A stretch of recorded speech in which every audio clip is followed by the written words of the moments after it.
ఓడిపోతే గీడిపోతే మా అమ్మాయి చేతిలో ఓడిపోతారు మీరు. ఇంకొకరికి ఛాన్స్ ఎక్కడిస్తుంది? ఏంటి బావా, నీలో అంత నిరాశ నిస్పృహలు కనిపిస్తున్నాయి? అసలు ఏమైందో చెప్పు. ఏం చేస్తే ఓటమి విజయంగా మారుతుందో నేను ఆలోచిస్తాను. నిన్న మీరాను కలవడానికి నిన్ను మీ ఫ్రెండ్ గెస్ట్ హౌస్ లో వదిలేసి వచ్చాను కదా. సరిగ్గా ఇక్కడికొచ్చి లోపలికి వెళ్దామనుకున్న టైంకి కేపీ నుంచి ఫోన్ వచ్చింది.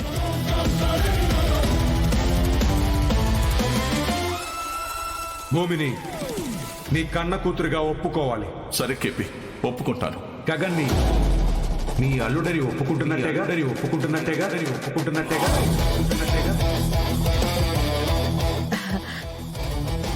ఏంటి బావా, దీనికేనా ఓడిపోతున్నాను, ఓటమి చివరి మెట్టు మీదున్నానని ఏవో పెద్ద పెద్ద పదాలు వాడుతున్నావు? వెళ్ళి మన అల్లుడు గగన్ని, మన అమ్మాయి భూమిని పలకరిస్తే సరి. పద బావా, నేను వస్తాను. ఏం మాట్లాడుతున్నావు అపూర్వ? భూమి అంటే నా కూతురు. కూతురుగా భూమిని మన ఇంటికి తెచ్చుకోవడానికి మనసు సహకరిస్తుంది. కానీ గగన్ నా బద్ధ శత్రువు. వాన్నెలా నా అల్లుడిగా ఒప్పుకోగలను? చూడు బావా, భూమి మన కూతురైనప్పుడు భూమిని పెళ్లి చేసుకున్న గగన్ మన కల్లుడిగా అవుతాడు.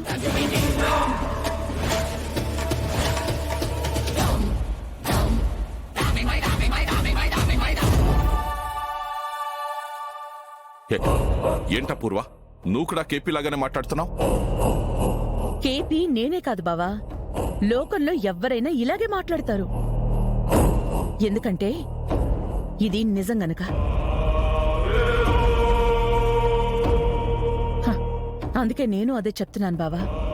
నువ్వింత తేలిగ్గా తీసుకుంటావనుకోలేదా పూర్వ? తప్పదు బావా, తీసుకోవాలి. గగన్ మన శత్రువు అని తెలిసి కూడా భూమి తనని ప్రేమించింది. మనం ఆపలేకపోయాం కదా. మనకి ఇష్టం లేకపోయినా తనని పెళ్లి చేసుకుంది. అది కూడా ఆపలేకపోయాం కదా. మనం ఆపలేం అనుకున్నప్పుడు వాటిని మనం ఆమోదించక తప్పదు. ఎంత కాదనుకున్నా భూమి మన కూతురు. కన్న బంధం ఏ రోజుకైనా కలవాల్సిందే బాబా.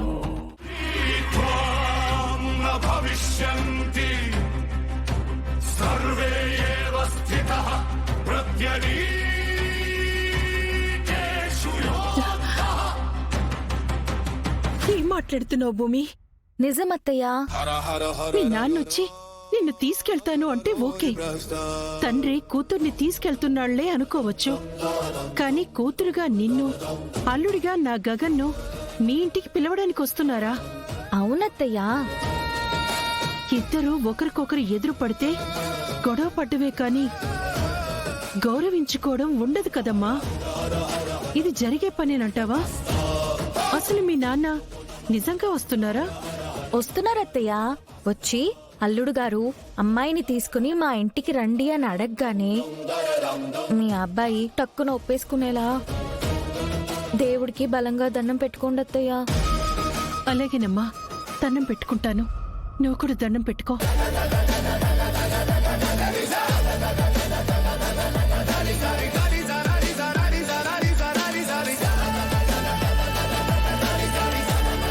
స్వామి, నాన్న విషయంలో భూమి నిజంగా అమాయకురాలే. ఆయన గురించి సానుకూలంగా ఎంత చిన్న మాట చెప్పినా నమ్మేస్తుంది మా భూమి. శరశ్చంద్ర గారు వస్తారన్న నమ్మకం అయితే నాకు లేదు. ఒకవేళ వచ్చి ఆయన పిలిస్తే భూమి ఆశ నెరవేరేలా చూడు స్వామి.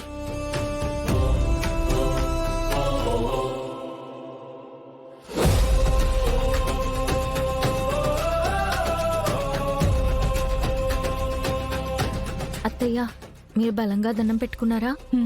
పెట్టుకున్నానమ్మా. నేను కూడా అంతే బలంగా దండం పెట్టుకున్నానత్తయ్యా. అమ్మా, మా ఆఫీస్ టైం అయింది, తొందరగా రా.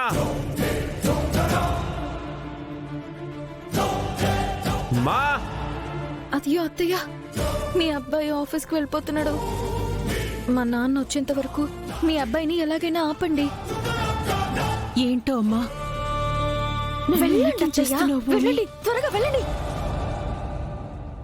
ఏంట్రా నాకు ఆఫీస్ టైం అయింది, నేను వెళ్ళొస్తాను.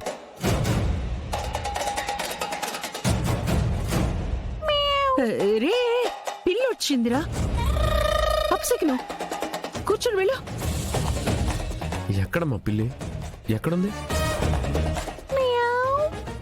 అదిగోరా, దాని అరుపు నీకు వినపడ్డం లేదా? ఏదో అరుపు తేడాగా ఉంది. అది పాల కోసం అరుస్తుందేమో అమ్మా. కాస్త పాలు పోయి. కాదు, ఎదురొస్తే కదా అప్పసెక్కున్నావు. నేను వెళ్ళొస్తాను.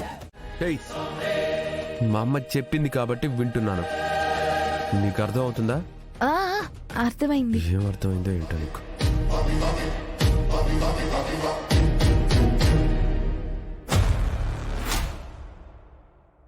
ఇదిగో అమ్మా, కాస్త అరిసెలు, బొబ్బట్లు, సున్నుండలు అన్ని చక్కగా సర్దు.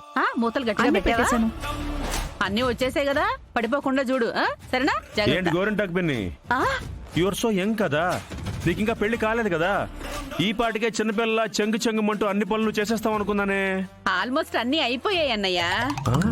అన్నయ్య అంటే పెళ్లి కాలేదు, చిన్న పిల్లను కదా, వరుస మార్చి నిన్ను పెద్దవాణ్ణి చేశాను అన్నయ్య. ఈ ఎటగారలే వద్దనేది. పెద్దయినా చిన్నైనా వరస వరసే పిన్ని. అంతేనంటావా? అంతే కదా మరి. ఆ, అయితే సరే కొడుకా. ఆ? అది సరే గాని నేను తెప్పించిన స్వీట్లు ఏమయ్యాయి? అవి కూడా అక్కడికేనా? నీ పెళ్లి దాకా ఉంటే పాడైపోతాయిగా. సరేలే, తెస్తాలే. ఆ. ఇదిగో అమ్మా, ఇంకా స్వీట్లున్నాయి, అవి కూడా పంపిస్తాను. సర్దేయ్. అలాగేనండి. జరుగు.